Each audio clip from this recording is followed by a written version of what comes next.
They say if you hold your breath long enough, you can hear the forest breathe back. Fade into slow shots of fog curling between ancient trees, whispers laced in the wind, but no one ever tells you what happens after it answers. Eli was the kind of student professors warned about, bright, tenacious, and dangerously curious. While others majored in business or psychology, Eli chose folklore, chasing shadows, stories, and things most believed were just echoes in the dark. And for him, nothing whispered louder than Whisperwood, a forest just 30 miles outside town, unmarked on maps, no trailheads, just there, sitting like it's watching. The rumors were always the same. People went in and didn't come out. The few who did, they came back changed. One woman clawed her ears out. A hunter walked home barefoot and silent, never speaking again. And one man, he returned, without his shadow. That's what drew Eli in. Harper, on the other hand, didn't believe in ghost stories. She was logical, sane, but she did believe in Eli, and that was enough to get her tangled in the trees. They entered Whisperwood on a gray morning. Fog hung low like it had been waiting. Every twig snap echoed too far. Every bird call sounded slightly off. But it was the silence between the sounds that scraped the nerves. Eli kept a recorder running. "It's for research," he grinned. Harper muttered, "It's for our missing persons report." By noon, the GPS had already spun like a compass in a magnetic storm. Their phones died despite full charge. Time itself felt elastic. And then it started. Whispers, not loud, not constant, but present, carried in wind that didn't move branches.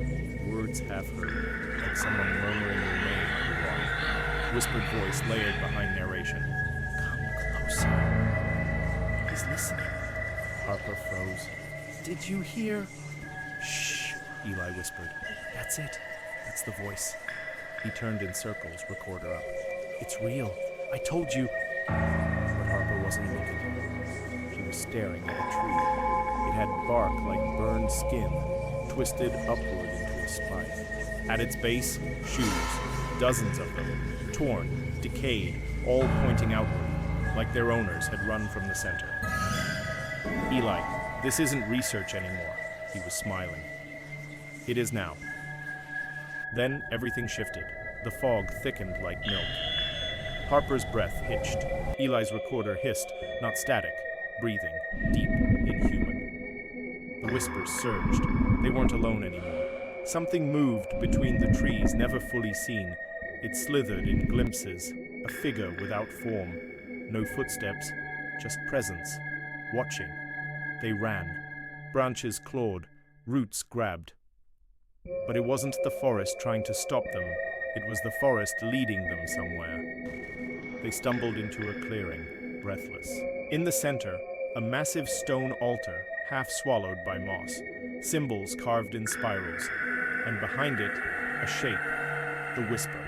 Not a ghost, not a beast, a memory giving voice. A shadow made of sound. It didn't speak aloud, it spoke inside them. Eli dropped to his knees. "It's older than language," he gasped. "It's a story that feeds on listeners. That's why people vanish. They become part of it." Harper pulled at him. "We have to leave, now." But Eli didn't move. His eyes were wide, glassy, listening. The whisper leaned closer. "Stay. Learn the truth," Harper screamed. "Eli!" She grabbed his recorder and smashed it on the altar. The forest roared. Not wind, not thunder. Grief. The whisper shrieked.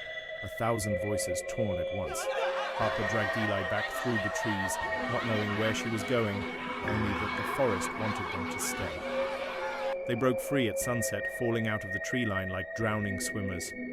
Back in the real world, Eli didn't speak for weeks, not even to Harper. When he finally did, all he said was, "It's still in there, waiting." Final VO, slow, haunting. And Harper? She still hears the whispers in wind, when she's alone, when she's asleep, when the trees outside her window start to sway, even when the air is still. Because once the forest knows your name,